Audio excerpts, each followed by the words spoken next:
Dios, has iluminado los corazones de tus fieles con la luz del Espíritu Santo. Haz que nosotros aprendamos a gozar las cosas santas y dignas y a seguirte por Jesucristo nuestro Señor. Amén. Muy bien, pueden tomar asiento. Después de un pequeño retraso pastoral, nos encontramos con muchas gracias por seguir participando, por seguir manteniéndose firmes en esta experiencia, de seguir compartiendo nuestra fe en este curso de Cristología, que tanto quien se une de manera presencial, así como quien participa de manera virtual, nos sigamos llenando para compartir nuestra fe, compartir nuestra experiencia de Cristo en nuestra vida.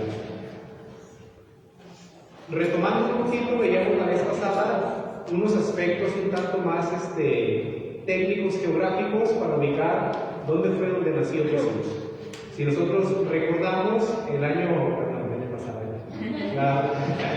la clase pasada veíamos estos aspectos geográficos, culturales, religiosos, espirituales en los que nació nuestro Señor Jesucristo.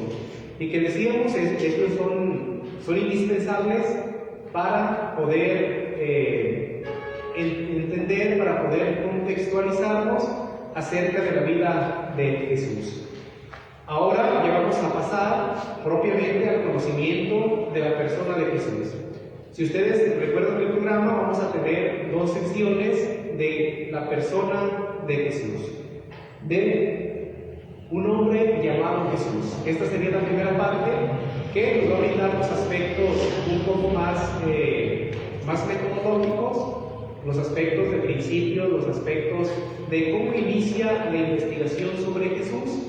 Dios mediante, dentro de un mes estaremos viendo ya algunos datos más biográficos, algo más propiamente que tenemos algunos hechos y acontecimientos de la vida de Jesús que se han dado, que se dieron en la historia y de los que vamos teniendo certeza.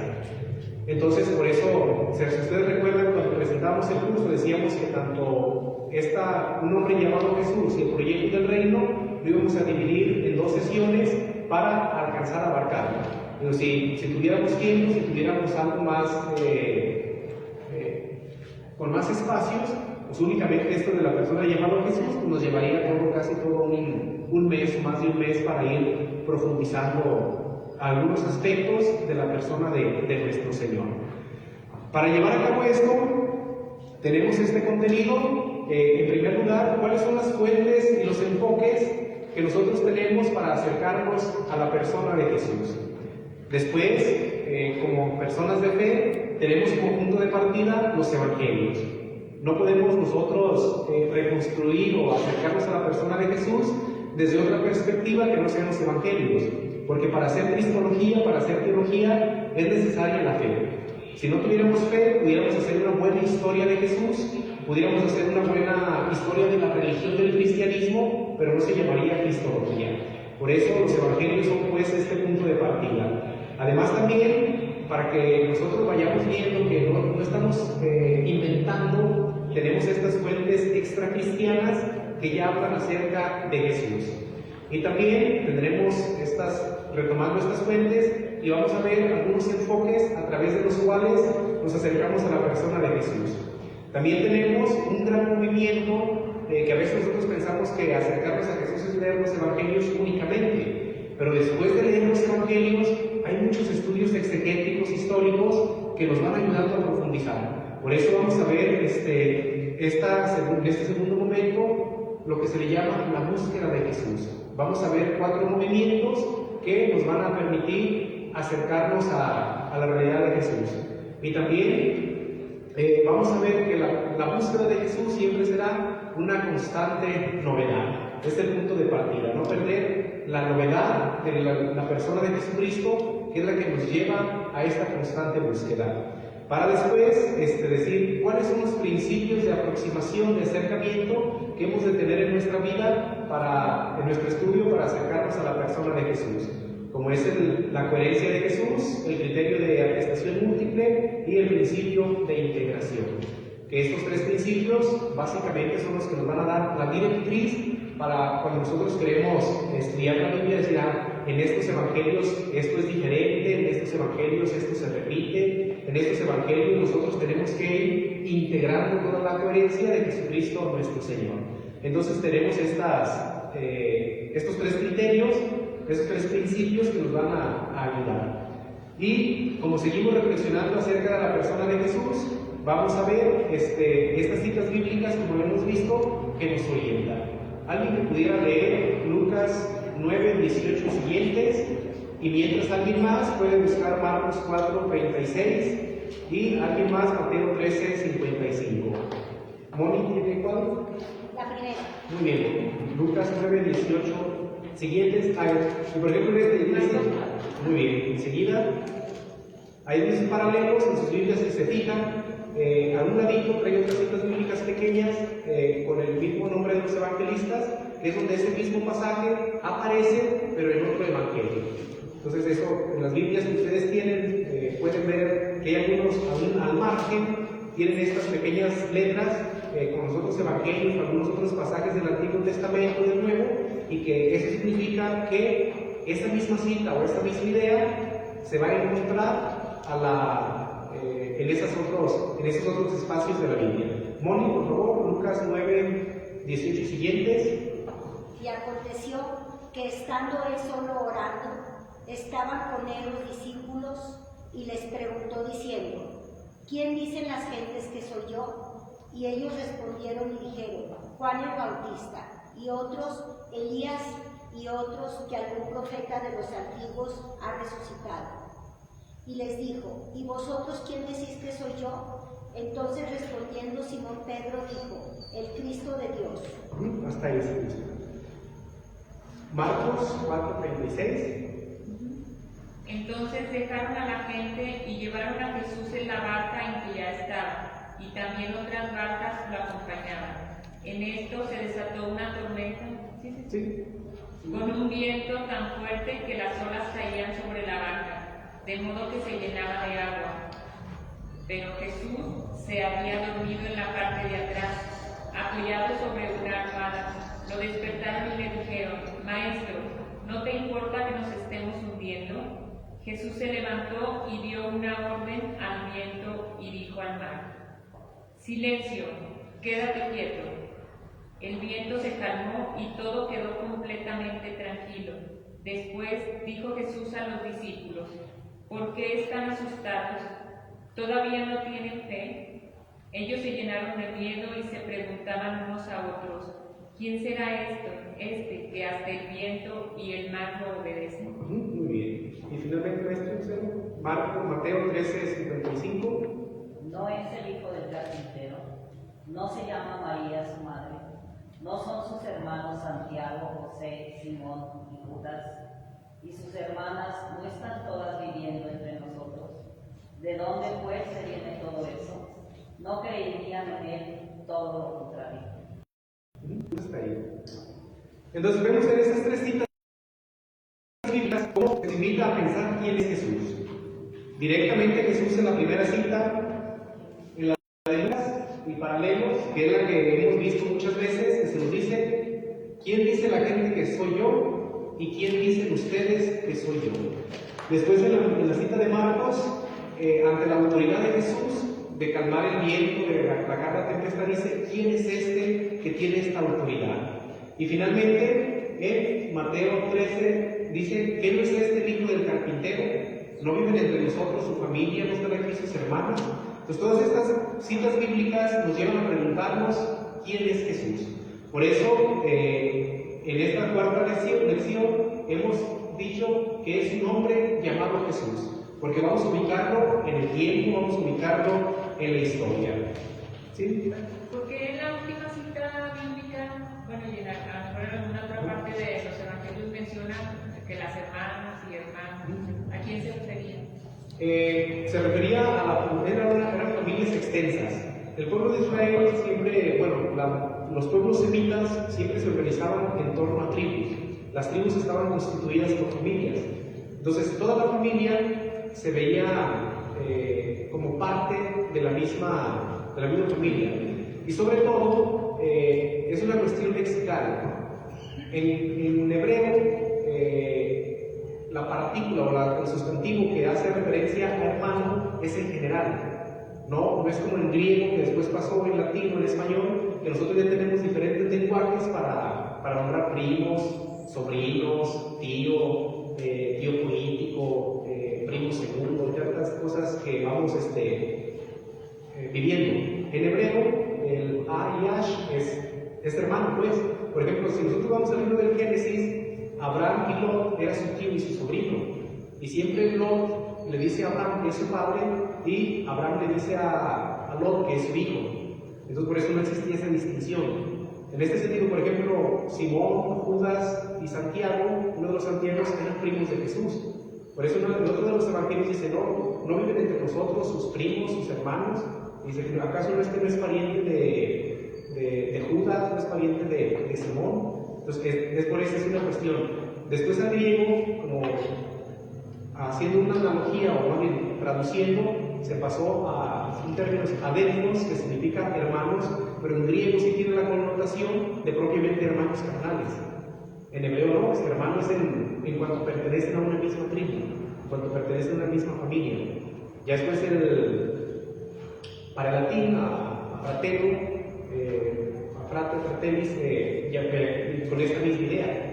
Y ya cuando pasa en español a las lenguas modernas, pues es hermano, hermano. Pero nosotros lo pensamos desde lo sanguíneo y no tanto desde lo tribal, lo de la aldea en este sentido, por eso a veces nos causa conflicto. Y es lo que nosotros tenemos que ver cuando los hermanos separados utilizan esta cita bíblica para decir, es que la Virgen tuvo más hijos. ¿Por qué? Porque se refieren a hacer mención de los hermanos de Jesús. Pero nosotros tenemos que ser conscientes de que no dicen, bueno, para empezar no dice hijos de María, dice hermanos de Jesús. Entonces, es en cuanto a esta fraternidad, en cuanto a esta unión que se vivía, que se daba en el pueblo de Israel. Y es entonces, por eso es donde aparecen en estos textos. Entonces, es la razón. De hecho, padre, en el libro que usted nos recomendó, de Antonio Paola, del padre Antonio Paola, dice que sus hermanos, si lo dice así con toda claridad, ¿verdad? Entonces, hay que pensar en el adepos, que viene del griego, y saber precisamente que era una comunidad elegida por Dios en la cual todos eran hermanos, como nosotros los cristianos, todos somos hermanos. Sí, ya se puede dar una interpretación de elección, porque el pueblo era parte de la identidad del pueblo de Israel, ser el pueblo elegido. Si todos tienen al mismo Dios como Padre, por lo tanto, entre todos son hermanos. Entre todos somos hermanos. Muy bien. Padre, ¿Sí? Judas que dice la cita bíblica no es Judas Iscariote. No, es Tadeo. Porque, por ejemplo, cuando la Biblia hace mención de los 12, como fue una construcción, bueno, los evangelios se redactan después de la resurrección, ya había pasado todo el acontecimiento de la pasión y muerte. Por eso ahí dice, si ustedes ven la cita del llamamiento de los discípulos, siempre dicen Judas Iscariote, que era uno de los 12 y fue el traidor. Siempre se le añade ese calificativo, que sí era de los 12, pero después fue el que traicionó. Y el otro Judas, pues es el primo hermano de Jesús, ¿no? Muy bien, entonces estas citas bíblicas orientadoras nos llevan a preguntarnos quién es Jesús, pues. El punto de partida que nosotros hemos de tener para cuando nos aproximamos a la persona de Jesús es la historicidad. En el libro de los Hechos de los Apóstoles, San Pedro nos dice a este Jesús Dios lo ha resucitado, y de ello somos testigos todos nosotros. ¿Por qué? Porque muchas veces se piensa que Jesús fue un mito, muchas veces se piensa que Jesús no existió, que es un invento de la Iglesia Católica, de los cristianos. Sin embargo, como vamos a ver hoy viendo, tenemos que tener como punto de partida la historicidad, es decir, un testimonio realizado en la fe que tiene como base un acontecimiento acaecido en la historia. ¿Por qué? Porque aparte de los evangelios, como vamos a ver ahorita, existen otras fuentes que dan testimonio de Jesús. Aparece marginalmente, si ustedes quieren, muy brevemente, pero aparece el nombre de Jesús. O sea, y si algunos de los historiadores romanos, por ejemplo Suetonio, Tácito, como vamos a ver ahorita, si hubieran dicho es un invento, pues ni siquiera hubieran dicho que existió. Ellos dicen, un tal, o Flavio Josefo, dicen, un tal Jesús de Nazaret que inició con una secta, un tal de Jesús de Nazaret que algunas personas lo consideran como Dios. Y son fuentes extracristianas. No es tanto así, pues todos son cristianos, los evangelios, por eso dicen que sí existió. Son fuentes que son externas al evangelio, a los evangelios, pero que nos llevan a esta vivencia de la persona, o a esta existencia de la persona de Jesús. Por eso tenemos que ver que hay una relación muy íntima con la historia y con la fe. No podemos separarlas desde el punto de vista cristiano. Porque la fe no va por un lado y la historia va por otro, sino que la persona de Jesús en la experiencia del cristianismo se van entremezclando, se van entretejiendo para dar testimonio de la persona de Jesús. Y de esta manera, la encarnación nos permite hablar de Jesús desde este criterio bidireccional, es decir, de dos direcciones, el de la historia y el de la fe. Si Cristo no se hubiera encarnado, no podríamos hablar de la persona de Jesús. No podríamos hablar de este hombre, como se llama la lección, de este hombre llamado Jesús. ¿Por qué? Porque hablaríamos del Verbo, hablaríamos de la segunda persona de la Santísima Trinidad, pero no de Jesús. De hecho, por ejemplo, si ustedes leen, las primeras páginas de este libro de Pagola, dice Yeshua ben Yosef, Jesús, hijo de José, donde lo pone como alguien concreto en la historia. Si nosotros, es como si fuera su acto de nacimiento, pues, en aquel tiempo no había, pues, pero al decir que fue hijo de José, él está atestiguando su historicidad. Entonces, por eso nosotros tenemos que ser capaces de decir, esta persona, Jesús, nos habla así desde la historia, pero también desde la fe. No podemos ir como que separar, no podemos decir, pues es que uno es el Jesús de la fe que aparece en los evangelios y otro es la persona histórica. Como vamos a ver ahorita que una de las primeras cuestiones fue esa. Es decir, uno es el Cristo de la fe, otro es el Jesús de la historia, que fue se le llama, vamos a ver, la primera búsqueda. Desde el punto de vista exegético se dieron esas cuestiones. ¿No viene de ahí el magisterio? La tradición. No, la tradición ya es. Después. Sí, es que se va dando todo el mundo. Porque hay que ver también qué entendemos por tradición. Yo entiendo que yo tengo fe en lo que me ha dicho. Sí, ciertamente es. Pero, por ejemplo, la tradición cuenta con ciertas herramientas, que a veces esas herramientas nos llevan por ejemplo, se llevó a tener esta división. Y luego más, por ejemplo, parecería que aunque Jesús lo aceptamos los cristianos, los católicos, pero toda esta cuestión de la búsqueda de Jesús, de la historia y de la fe, curiosamente nació en el campo protestante. Porque el campo protestante nos aventajó en la cuestión del estudio de la Biblia. Como el principio de Lutero era sola escritura, solamente la escritura y solamente la fe, ellos se dedicaron mucho a estudiar la Biblia, a estudiar el griego, el hebreo en el que se escribió, el contexto histórico y todas estas realidades, y como cristianos a veces como católicos nos quedamos únicamente en el texto ya que nos llegó, y ellos empezaron a profundizar, y por eso se dieron todas estas cuestiones, que digo, es donde se ve la riqueza, sobre todo los protestantes serios, de que no hay discrepancias. Como católicos aceptamos muchos de esos estudios exegéticos. ¿Por qué? Porque no se va a una cuestión de fe, se va a una cuestión gramatical, se va a una cuestión de estudio, se va a una cuestión de lenguaje, en la que no podemos decir, es que ahí tú te inventaste esa palabra. Por ejemplo, es que ahí dice Adelfos. Pues todos estamos de acuerdo con que dice Adelfo. ¿Por qué no vamos a pelear de algo que está ahí escrito? Entonces, por eso todas estas cuestiones exegéticas empezaron en el campo protestante. Y son una riqueza. Con su enfoque, ciertamente la interpretación teológica fue distinta, pero al menos a nivel exegético, que es la exégesis la que se encarga de analizar los textos en su lengua original para ver qué quiso decir en su momento, pues en eso sí estamos de acuerdo. Porque cómo pelearnos de algo que está en la pura letra, pues, en la pura letra, no tanto en la interpretación. Entonces es por eso que empieza en este campo. Muy bien. Padre, Sí. Es que he escuchado varias veces que menciona exegético. Lo estaba buscando ahorita en el teléfono. Dice persona que estudia, que interpreta la Biblia. Sí, o sea, para el exégeta es una persona que se dedica a estudiar el lenguaje en el que fue escrito un texto, en este caso la Biblia. Son personas que estudian el griego, que estudian el hebreo y el arameo, pero aparte de eso, estudian el contexto histórico-social en el que se escribió, para poder decir, por ejemplo, qué sé yo, cuando decimos, Jesús le dijo a Pedro que fuera a sacar de la boca de un pescado una moneda para pagar el impuesto. Entonces ellos se dedican a estudiar cada palabra para decir, qué sé yo, se utiliza esta palabra para designar una moneda. Para el español se traduce moneda, pero por ejemplo en el arameo, en el griego sobre todo, aparece esta palabra que significaba un denario. Que dicen, es que el denario, según la costumbre, era lo que un trabajador, era el salario de una persona que ganaba en un día.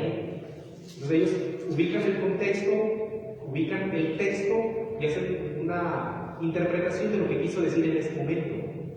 O sea que para una persona que se exegeta, sabe muy bien que cuando se refieren a hermanas y hermanos, no son consanguíneos. Exactamente, por ejemplo, la teología siempre ha hecho mano del exégesis, porque de allá la teología es una segunda interpretación, porque la primera interpretación es del exégesis, y si nosotros vemos estos textos, pues son muy iluminadores. ¿Por qué? Porque nos van explicando palabra por palabra, incluso la conocen, se estudia también, por ejemplo, hasta el mismo tiempo de los verbos, el mismo uso de los sustantivos. Por ejemplo, decir en el Evangelio de Juan, que aparece el argépologos, él es un tiempo verbal que para nosotros sería el copretérito, el era, o estaba. En el principio estaba la palabra, y se pone ahí esta palabra, ¿por qué? Porque está en el principio, está en el presente, y es una acción que se prolonga al futuro, o sea que siempre está. Si hubiera sido muy puntual, hubiera puesto, en el principio estuvo la palabra, así como el pasado para nosotros. Ayer fui. Es una acción que se fue en el pasado y ahorita ya pasó exactamente. Entonces todas esas cuestiones gramaticales, la cuestión de incluso modos verbales, que a veces se nos olvida porque no sabemos español, por ejemplo, los imperativos. Por ejemplo, en la oración del Padre Nuestro, tenemos el tiempo subjuntivo que Padre Nuestro santificado sea, el sea. ¿Por qué? Porque es una cuestión de que siempre va a estar al futuro. Venga a nosotros tu reino, venga que es el subjuntivo. Pero ya es que las otras partes están en imperativo. Danos o hágase tu voluntad. Danos hoy nuestro pan de cada día. Perdona nuestras ofensas. O sea, todas estas cuestiones las estudia el exégesis. Entonces, por eso es muy importante, hay comentarios, hay libros sobre eso, que nos iluminan mucho para entender la Sagrada Escritura. El teólogo lo que hace, después de eso, hace una interpretación. La exégesis se queda en lo técnico, de que si es presente, futuro, si es un sustantivo, que si es neutro, que si es plural, y todo eso. Si es una pequeña exégesis, ciertamente una interpretación de todo eso.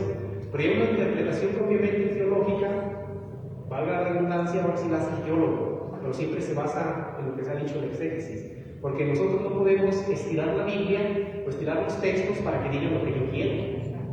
Porque si no a veces dicen, es que la Biblia dice esto, pues sí, pero hay que entender el contexto, hay que entender la exégesis. Y por eso es importante, pues, sobre todo, como cristianos, ir conociendo todos estos recursos. Digo, ahorita es muy fácil porque en internet encontramos muchas cosas.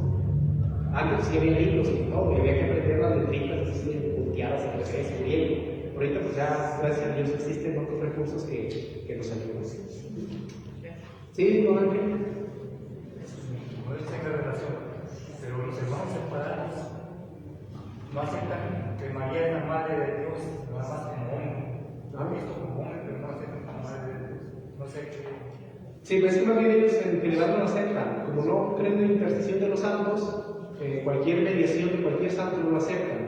Y en María, como es una figura importante para nosotros, pelean, desacreditan su vocación de madre de Dios, desacreditan su vocación de virginidad perpetua, desacreditan su vocación de que fue inmaculada y que fue asunta al cielo. O sea, pero con base en esta mala interpretación de los textos bíblicos. Y aparte, pues es su mentalidad, pues, porque al final de cuentas, al ser hermanos separados, tienen ya esta idea preconcebida de desacreditar, pues.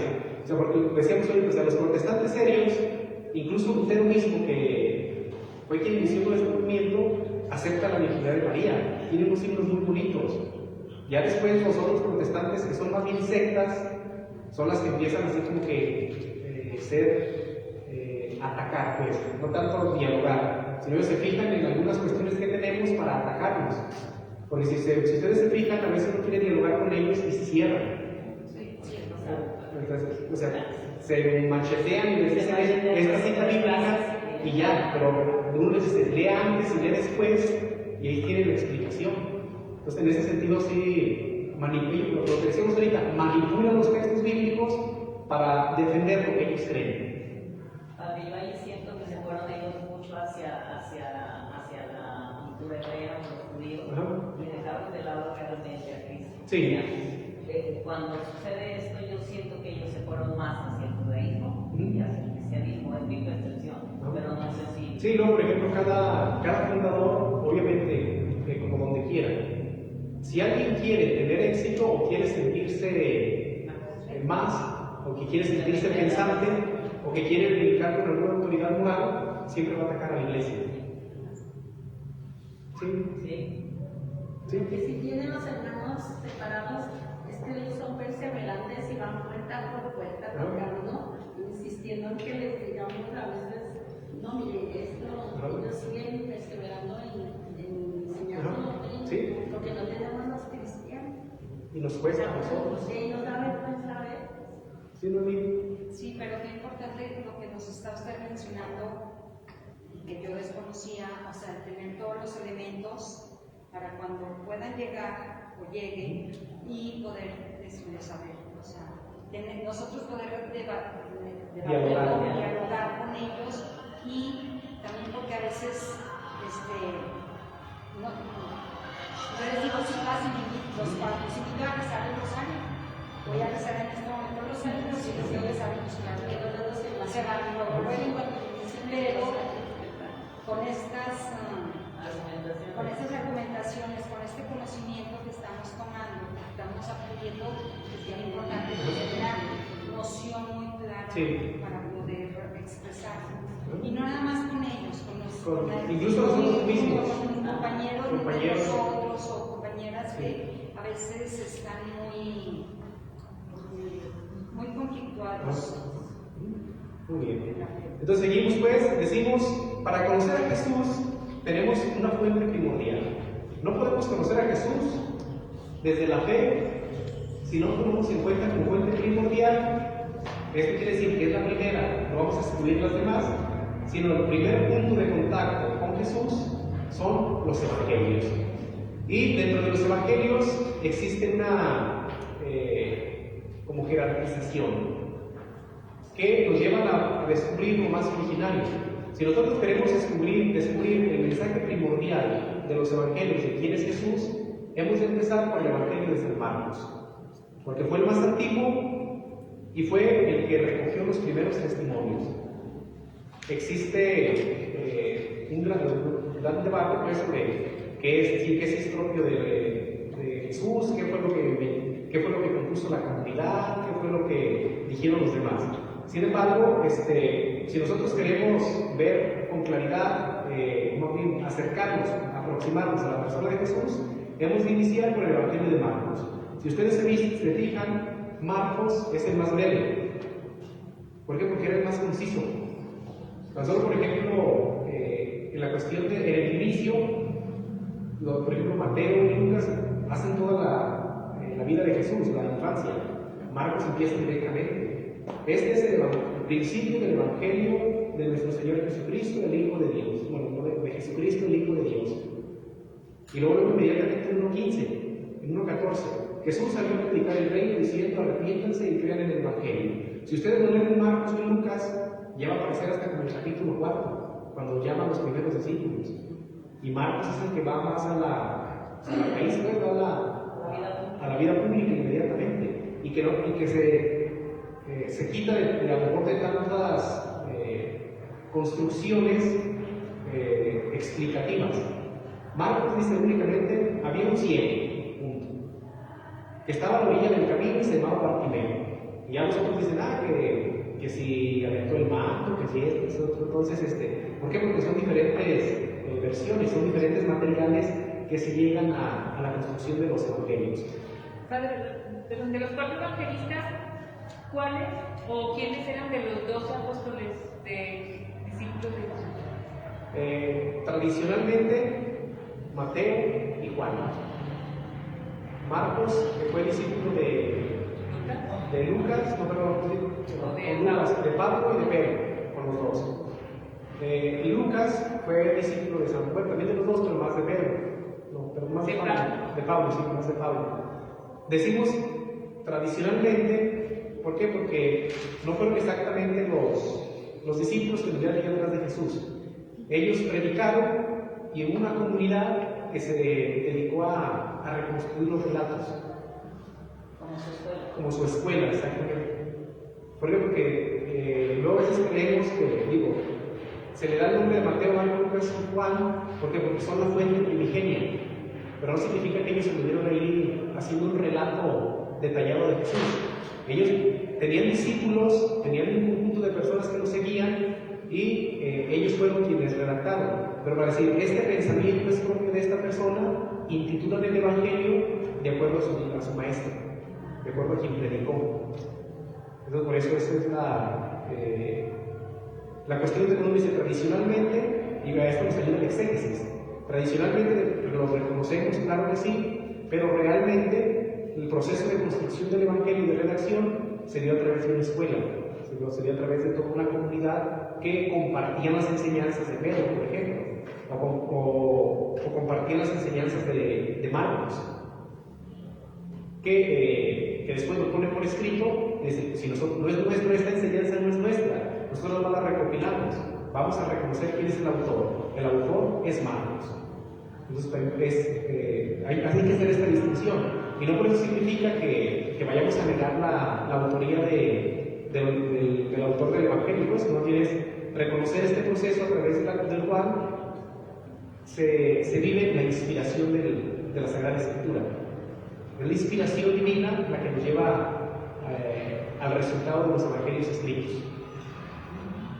Muy bien, entonces por eso tenemos estos evangelios que el Concilio Vaticano II, en la Dei Verbum, que es el gran documento sobre la divina revelación, nos dice: la Santa Madre Iglesia firme y constantemente ha mantenido y mantiene que los 4 evangelios, que los 4 referidos evangelios, cuya historicidad afirma sin dudar, narran fielmente lo que Jesús, Hijo de Dios, viviendo entre los hombres, hizo y enseñó realmente para la eterna salvación. Entonces ya esta es una declaración del Concilio Vaticano II en la que dice: estos evangelios son fuente porque narran lo que realmente hizo Jesús para nuestra salvación. Después de eso tenemos algunas fuentes extracristianas, es lo que les decía ahorita. En primer lugar tenemos a Plinio el Joven, que escribe hacia el 112. ¿Qué nos dice Plinio?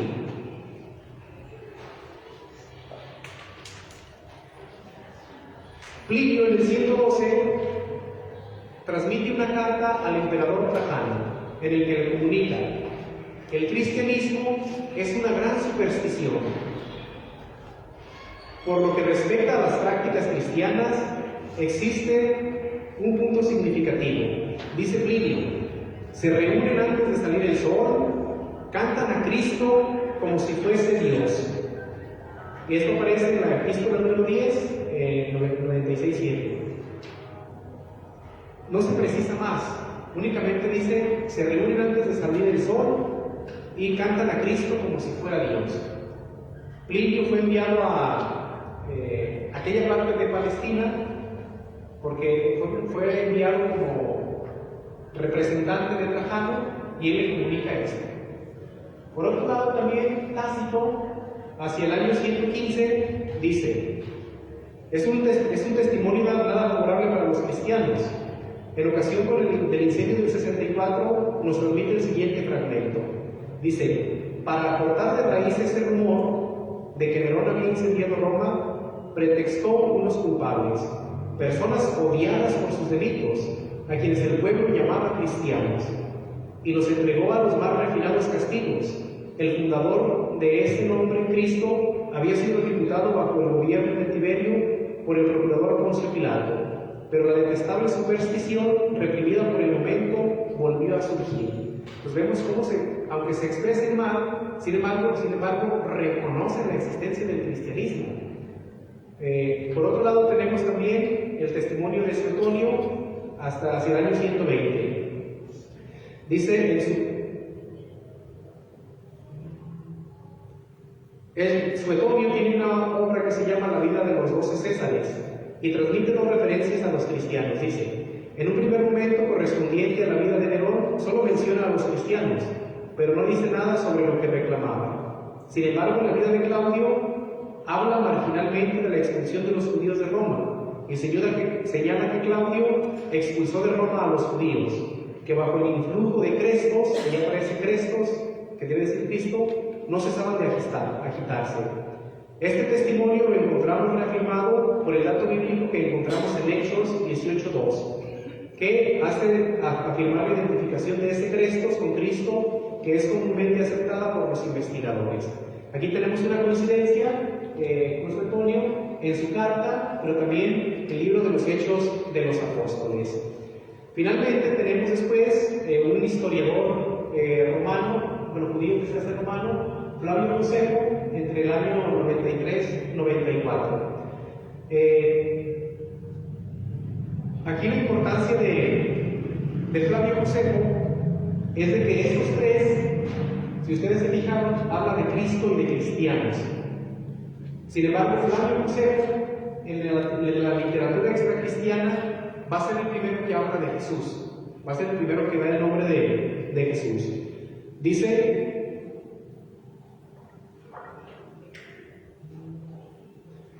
después de la muerte del procurador Festus y antes del sucesor Albinus llegase, el gran sacerdote Anán reunió un consejo ante el cual hizo presentar a Santiago, hermano de Jesús, llamado el Cristo.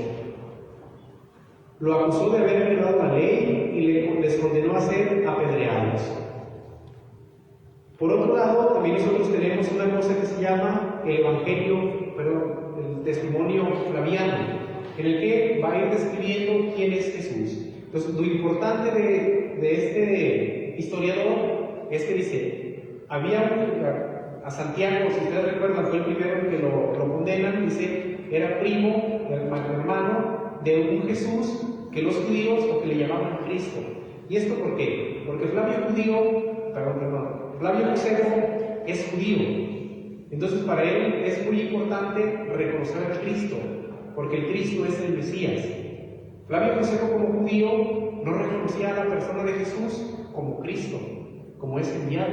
Entonces por eso dice primero, un tal Jesús a quien consideraban como Cristo.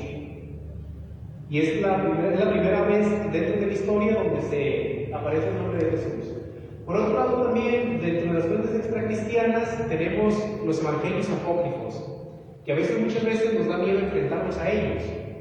Sin embargo, tenemos que darnos cuenta de que son una realidad dentro de la iglesia y que nosotros no los vamos a esconder, no los vamos a negar como nos han hecho creer a lo largo del tiempo. Es que la iglesia los quitó, es que la iglesia los escondió, es que la iglesia los prohibió. De ninguna manera. Se llaman apócrifos, que significa oculto, escondido. ¿Por qué? Porque fueron evangelios que se encontraron mucho después de que estuvieran los evangelios oficiales, no tanto escondidos para prohibirlos o para decir, hay que no publicarlos, sino más bien que son evangelios ocultos porque al final de cuentas se encontraban después. En ellos, a pesar de las exageraciones, que es uno de los criterios por no aceptarlos como inspiración, por la fantasía que tienen, sin embargo, vemos que son la manifestación de fe y divinidad. Y estos evangelios, sobre todo, buscan resaltar la divinidad de Jesús. Una divinidad que se manifiesta desde su infancia. Por ejemplo, tenemos algún evangelio que dice que Jesús y sus amigos andaban por ahí jugando y que uno de ellos lo aventó y lo tumbó y que Jesús en venganza al hijo muere y que en ese mismo instante el otro chiquillo cayó. O por ejemplo tenemos la narración de las palomitas, que construyó palomitas de barro y que iban a destruirse y que les dijo mueren. O por ejemplo en esas películas que salen para Semana Santa, la vida de Egipto, que están ahí en la frontera de la aduana en aquel tiempo y que dicen, ¿qué llevas? Que se convierte en un ramo de flores. O que la Virgen María tenía calor y que una palmera se inclina para darle la sombra. O sea, son relatos que buscan resaltar la divinidad de Jesús, pero que a la vez exageran un poquito. Bueno, un poquillo ahí. Pero que sí son la base para el juego otra vez Sí. a la tradición. Exactamente, son la base de una historicidad, por eso son fuentes extracristianas. Son relatos que se fueron dando tradicionalmente que atestiguan la persona de Jesús. Para muchos de esos evangelios yo me imagino que agarran el contenido de eso para hacer las películas. Sí, ¿Verdad que sí? sí. Porque en una película se ve que incluso la Magdalena, cuando sabe que va a ir Jesús a Nazaret, a Jerusalén, ella empieza a aviarse desde Semana Santa para estar bella. El resto ella dice Sí. Sí, pero en realidad pues no fue así. No, es que no podemos estirar la escritura ni siquiera para imaginarnos. Siempre hay que ir al texto. Si el texto lo dice, lo respetamos. Si no lo dice, no lo respetamos. No lo estiramos, pues. Como el padre me iba a decir, una vez un padre, estábamos en una exposición, me dijo, una persona, una excéntrica, precisamente, con Rochelle, un benedictino estadounidense que vive en México. Ya, pues vamos a ir, que Willy, bueno, no, Willy, estaba haciendo su exposición, ya le dice, no, pues como San Pablo, ¿verdad? que se cayó del caballo, que el padre le dice, disculpe, pero ¿usted qué vida tiene? Es que la mía no dice que había caballo, no nos dice que se cayó. Entonces por eso no podemos forzar los textos para decir lo que no dicen. ¿Sí, don Ariel? ¿De qué? Bueno, aquí nos habla de un Cristo humano, Ajá. vengativo, que se desquita, que si le hacen algo, él luego lo castiga, tanto, por eso como que no. Yo estuve leyendo todo, pero por último Sí, digo, hay que interpretarlos desde esa exaltación de la divinidad. Es decir, un niño que desde pequeño tiene poder y autoridad para hacer esos milagros. Y más, sobre todo la cristología, el desarrollo de Cristo, tenemos que ir viéndolo de una manera procesual. Es decir, no es decir, porque ya nació hablando, ya nació con su conciencia de Mesías. Fue un proceso. Incluso muchos hablan de la conversión de Jesús. Hablan de cómo se convence del proyecto del Padre. ¿Y por qué nosotros veneramos a la Virgen María? ¿Qué importancia en el Sí, exactamente, o sea, porque María desde la encarnación se mantiene fiel al mensaje de salvación. Pero eso no significó que, como a veces también la queremos exaltar, que no tuviera problemas. O sea, la broncota que con el Espíritu Santo, por eso José quiso salvar. O sea, si José hubiera sido otro, lo hubiera denunciado y a ella pedirla. O por ejemplo, después de que José no aparece en los textos bíblicos, o sea, toda la situación de que Jesús tuvo que hacerse cargo de ella, la discriminación de María por ser una viuda.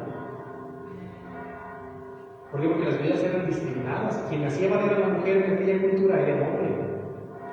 Por eso ustedes se acuerdan cuando en el libro de los Números por los Reyes, con Elías, que la viuda iba a enterrar a su hijo, dijo, ya nomás entierro a mi hijo, me acabo lo que tengo para comer, y ya tengo un bien aquí.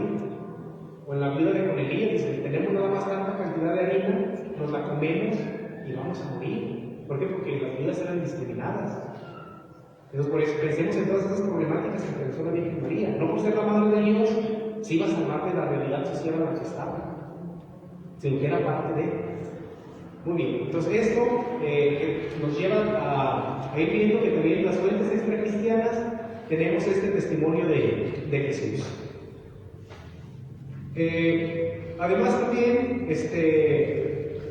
la pregunta ¿quién es Jesús de Nazaret? No puede plantearse al margen de la historia anterior y posterior. Por eso decimos, tenemos los evangelios como fuente primordial, tenemos los datos extrabíblicos y sobre todo la primera comunidad eclesial, que ahí vamos a echar nuestra frase dominguera alemana, que es el Sitzileben, es decir, el lugar vital donde nace la cristología, es la comunidad eclesial. Sitzileben es el lugar vital, el contexto vital donde nace la cristología. Y que esto nos lleva a reconocernos que es donde también se corrobora la presencia de Cristo en la comunidad misma. Después tenemos dos enfoques. Tenemos un enfoque que nos ayuda a entender la cristología desde arriba o descendente, que esto ya muy al principio lo habíamos visto, si ustedes recuerdan. La cristología desde arriba o descendente parte de decir, Jesús es la segunda persona de la Santísima Trinidad, es el Verbo de Dios que se hace hombre. Entonces, el punto de partida es reconocerlo como Verbo de Dios, como Dios de Dios, como decimos en el credo. Un segundo enfoque es desde abajo, la cristología ascendente, en la que decimos Jesús fue una persona que se encarnó en el tiempo y en la historia, y a partir de eso vamos a descubrir que fue el Hijo de Dios, que es la segunda persona de la Santísima Trinidad. ¿Va a decir algo? Entonces, por ejemplo, si ustedes quieren un ejemplo muy concreto, esta cristología desde arriba la encontramos en el Evangelio de San Juan, que dice, en el principio existía la palabra, y la palabra era Dios y estaba con Dios.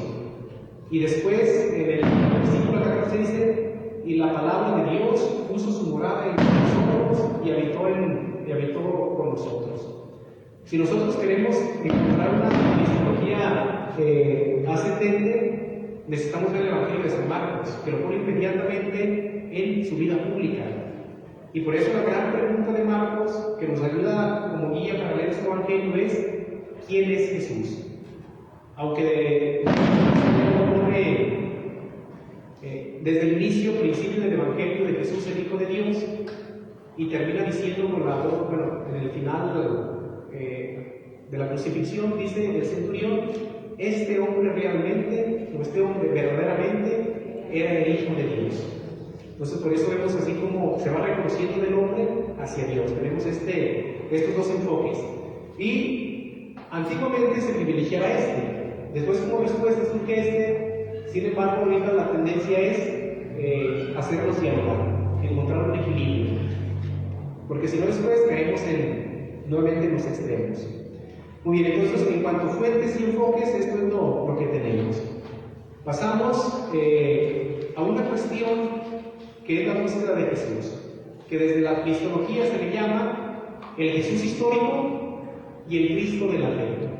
¿Esto a qué se refiere? Se refiere a que a lo largo de la metodología de saber quién es Jesús, muchos quisieron resaltar su figura histórica. Por eso el Jesús histórico es la figura histórica de Jesús, aquel que se nos presenta en los evangelios, aquel que se nos rescata, en que desde los elementos exegéticos se rescata dónde nació, qué sí predicó, qué sí milagros hizo, cuál fue su acción. Por otro lado, tenemos el Cristo de la fe, es decir, Señor exaltado y glorioso.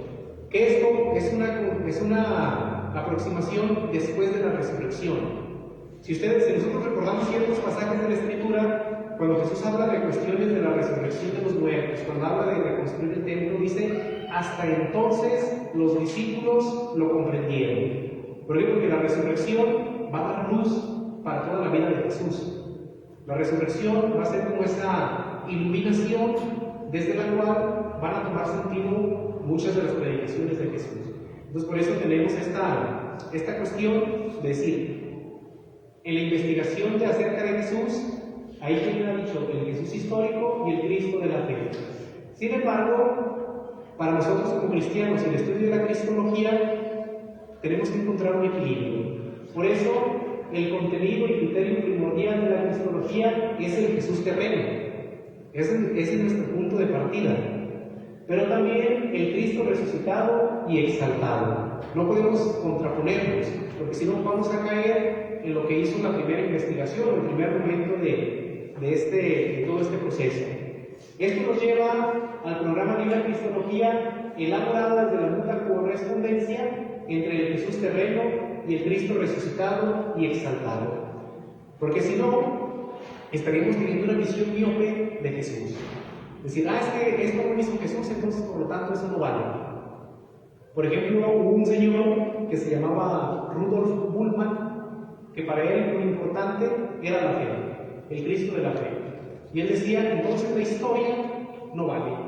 A nosotros no nos interesa si nació en tal fecha, si fue perseguido por Herodes, si en tiempos de Poncio Pilato fue condenado, si lo crucificaron en tal fecha más o menos. A nosotros eso no nos interesa. A nosotros nos interesa únicamente el mensaje que los apóstoles dijeron de que Jesús murió y resucitó. Lo histórico, a un lado. Por otro lado también había otros señores que se llamaba Reimarus y otro que se llamaba Albert Schweitzer, que decían, no, es que más bien lo importante es lo que aconteció en la historia. Lo de la fe fue una construcción posterior de los apóstoles para justificar el fracaso de Jesús. Entonces, lo importante es la historia. Entonces, por eso, nosotros desde el punto de vista católico, y sobre todo protestante, en todo el tercer movimiento, tenemos que encontrar este equilibrio, esta mutua correspondencia entre el Jesús terreno y el Cristo resucitado y exaltado. Entonces, esta problemática más o menos va a ser la que nos va a introducir a lo que vamos a ver ahorita. Nosotros tenemos dos breves afirmaciones que nos ayudan a comprender esto. En primer lugar, Jesucristo, verdadero Dios y verdadero hombre, como profesamos en el credo y como nosotros lo encontramos atestiguado en los evangelios, que nos hablan de la encarnación, nos hablan del proceso histórico de Jesucristo, nos hablan de su realidad humana y divina. Y por otro lado, Jesucristo, verdadero Dios, porque es verdadero hombre. Esta es la gran afirmación de uno de los concilios, o de muchos de los concilios, especialmente uno que se celebró en Calcedonia, en el que se dice, la persona del Verbo, la persona divina, asume la naturaleza humana. Y que después eso sirvió para el desarrollo cristológico. Pero también el concilio previo, el concilio de Constantinopla, que ya nos da esta humanidad. Y el fruto de ese concilio es nuestro credo. El credo largo, que se llama Niceno-Constantinopolitanos, porque es fruto del concilio de Nicea, del 425, y después del de Constantinopla, del 381. Después del 425 parece que es el de Constantinopla, el de Calcedonia, es donde se da esta profundización cristológica. Esto es el punto de partida que nos ayuda a reconocer estas afirmaciones de la identidad de Jesús. Es Dios, verdadero Dios y verdadero hombre. ¿Y por qué es verdadero Dios? Porque realmente se encarnó. Por eso los padres de la iglesia dicen, en Jesucristo Dios se hace cercano a los hombres y los hombres pueden acceder más directamente a la naturaleza divina. Y también, fruto de la reflexión teológica, el Concilio Vaticano II, en otro gran documento que se llama Gaudium et Spes, en el número 22 dice, únicamente en el misterio de Cristo, el Verbo encarnado, se esclarece el misterio del hombre y le manifiesta su más alta dignidad. Después en el párrafo quinto dice, la vocación más excelsa del hombre es la divina, porque somos hijos en el Hijo. Entonces, por eso que estas afirmaciones nos ayudan a ir teniendo esta perspectiva, pues. Tenemos un camino recorrido en tres etapas de la investigación histórica acerca de Jesús. Esto puede sonar un poco teórico, un poco técnico por los nombres y todo eso, pero vamos a ir poco a poco desmenuzándolas. A lo largo de la historia, sobre todo a partir del año 1700, empezaron todas estas cuestiones de tener dudas acerca de Jesús, y sobre todo esto de la cuestión protestante. Dentro de la cristología, es lo que nosotros, o es lo que siempre se había llamado etapas en la investigación histórica.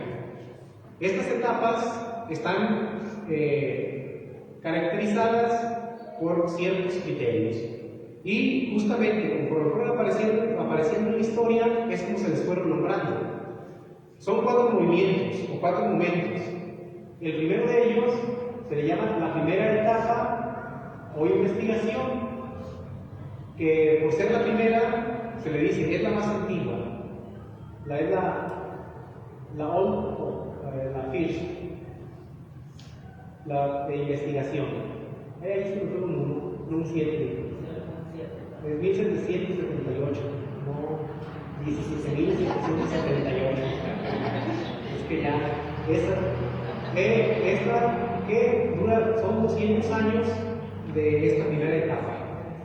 ¿Qué es lo que caracteriza esta primera etapa? Como decía hace un momento, lo que lo caracteriza es la oposición entre el Jesús histórico y el dogma cristológico, es decir, el Cristo de la fe. Tenemos un segundo momento en la que dice, no, es que no hay cuestión que debatir, no hay problemática que investigar y profundizar. Por eso se le llama la non-quest. Que esta se da de 1921 a 1953, que se da una gran distancia entre la Iglesia y Jesús histórico. No sé si ustedes han escuchado algún dicho, dice, de que Jesús predicó el Evangelio y nunca fundó una iglesia. Entonces, esta cuestión es de esta problemática. Después, una segunda etapa, porque se retoma esto, o la New Quest, es la de 1953 a 1985, la renovada continuidad entre Jesús histórico y el Cristo del querigma, es decir, el Cristo predicado. Esta segunda cuestión, que ya es más contemporánea, si ustedes se fijan, ya es del siglo pasado.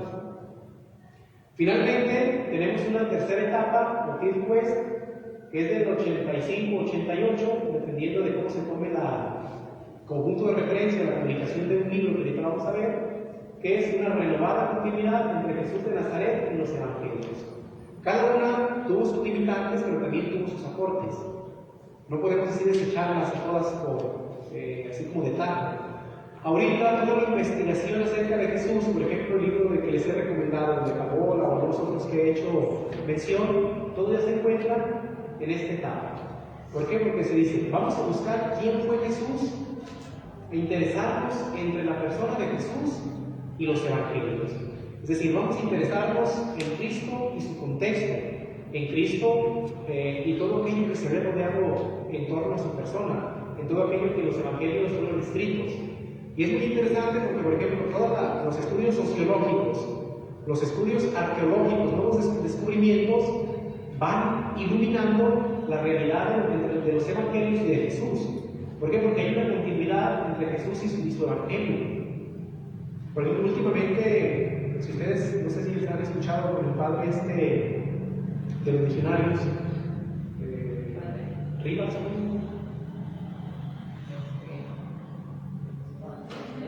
algo así, Juan Rivas, algo así. Pero los legionarios compraron una parte allá en Magdala, padre Solana, que compraron una parte para hacer una casa de peregrinos y esto, y abajo encontraron yacimientos. Entonces, son ruinas, pero son yacimientos que iluminan después. Para decir, ¿cómo eran las casas? Pues según estos basamentos, estos eran los espacios, se va reconstruyendo y eso va ayudando mucho. O por ejemplo, esos historiadores que encuentran monedas romanas en torno al lago de Galilea, sobre todo en Nazaret, que fue la gran ciudad que se levantó. Entonces dicen, pues entonces aquí se señala que hubo gente trabajando, que hubo gente que necesitaba intercambiar dinero. Por eso, si ustedes se fijan en el Evangelio, habla de mesas de cambistas. Por ejemplo, que alguien podía pagar con monedas romanas, pero en el templo no valían. Es como cuando uno va a algún otro lado que es otro tipo de moneda, pues no le aceptan más que la moneda propia del país. Entonces, por eso es muy importante, pues, que esta investigación, la tercera, nos dice, hay una continuidad entre Jesús de Nazaret y los evangelios, y sobre todo se va a recrear toda la cultura judía de Palestina del siglo I, porque no podemos quitar a Jesús de ese informe. Como por eso decíamos muy al principio, veíamos los principios, es decir, Jesús se encarnó en su cultura. No porque era el Hijo de Dios iba a estar como que, pues un paréntesis, yo he venido de todo lo que vive en mi país, de todas mis tradiciones, de todo eso. Incluso, por ejemplo, parte de la tradición judía era ir los sábados a la sinagoga. En Lucas, donde Jesús, en el Evangelio de San Lucas, Lucas 4, Jesús donde inicia su ministerio, en la sinagoga de Cafarnaúm. Y dice, le pasaron el rollo que era del profeta Isaías. Y dice explícitamente, enrolló el rollo y se lo regresó al encargado. ¿Por qué? Porque era la práctica usual. Después, y también, por ejemplo, cuando le reprocha a Jesús a Simón, en la práctica de la hospitalidad, llegué y no me diste el beso de bienvenida, llegué y no me ofreciste agua, llegué y no me perfumaste. En cambio, esa mujer, desde que llegué con sus lágrimas me lavó los pies, me secó con su cabello, me echó perfume. Serán prácticas muy propias de la cultura del pueblo de Israel. Si nosotros vemos los evangelios, encontramos otras tantas realidades que nos iluminan a esto. Muy bien, entonces, en esta búsqueda de Jesús,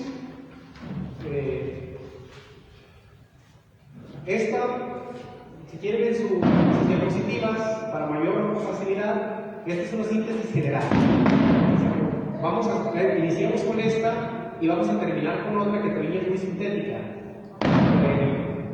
Vamos a ir viendo cada una de estas por separado, pero tanto ahorita al principio como al final de esta pequeña sesión vamos a encontrar, si ustedes ven una de las diapositivas, esta es la más cargada, encontramos esto mismo, pero ya con más nombres.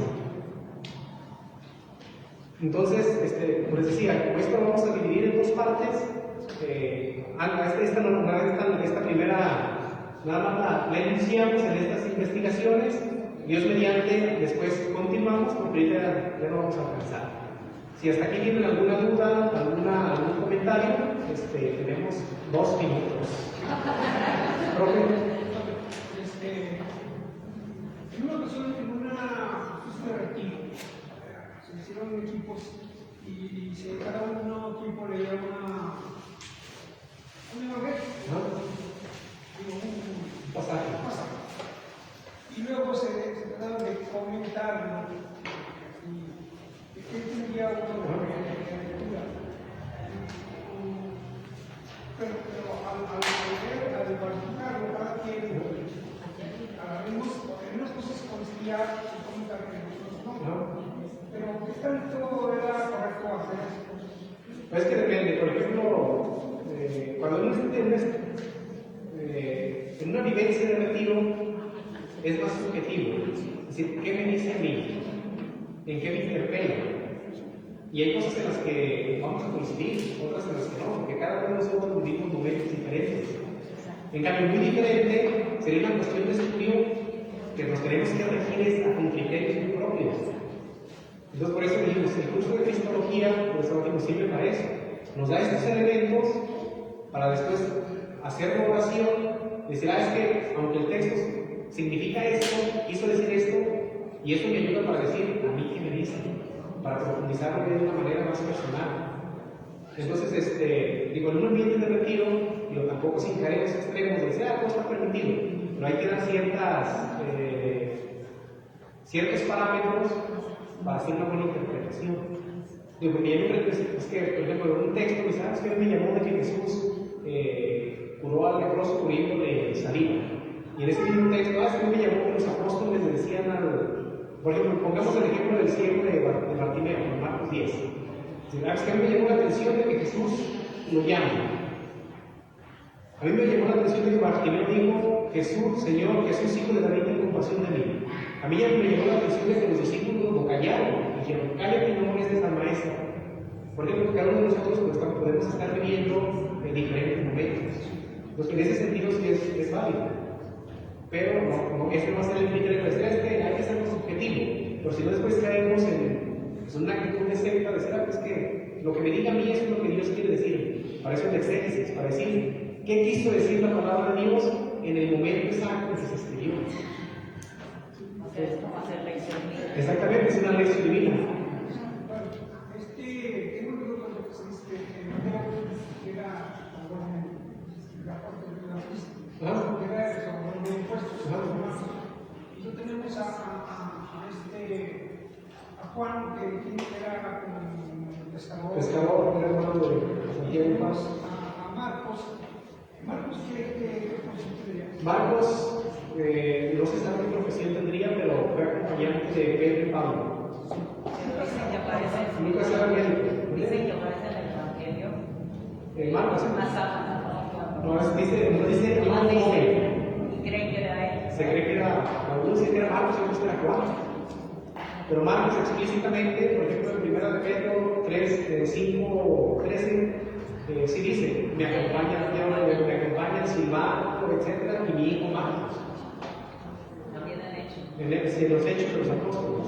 Y por ejemplo, cuando Pedro y Pablo salieron de pleito, que tenían sus diferencias, Marcos escribe con Pablo. Algo se le habla, José, que era periodista.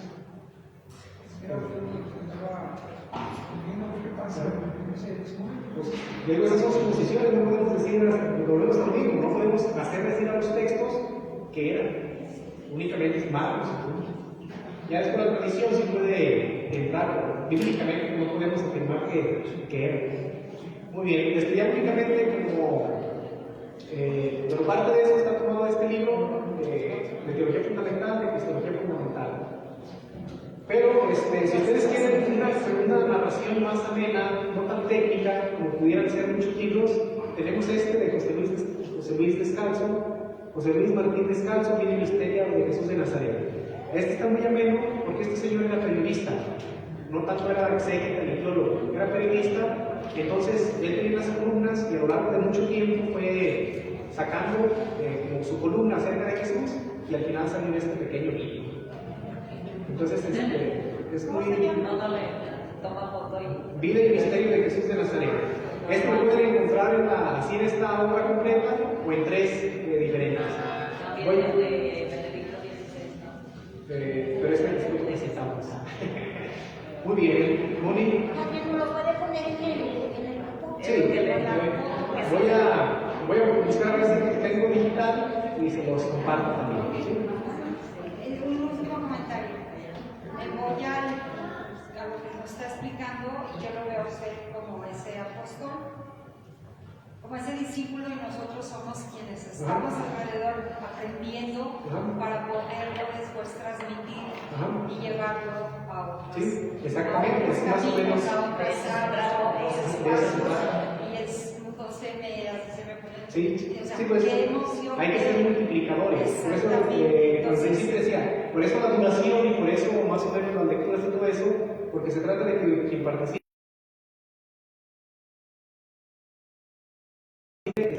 pues para los demás.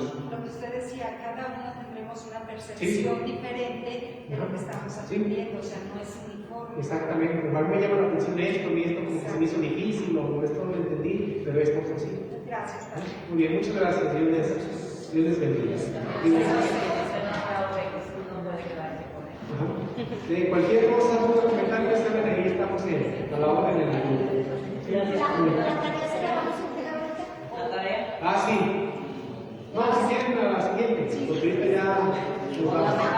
Se la dejan aquí, por favor. Aquí tenemos sus, bueno, aquí las traían las otras. Y les recuerdo, no es algo que, por la tarea no se preocupen, es algo exactamente es eso, lo que me llamó la atención. No, no me iba a decir, aquí no respondió bien, aquí respondió mal. Sino es algo que es una asociación muy personal.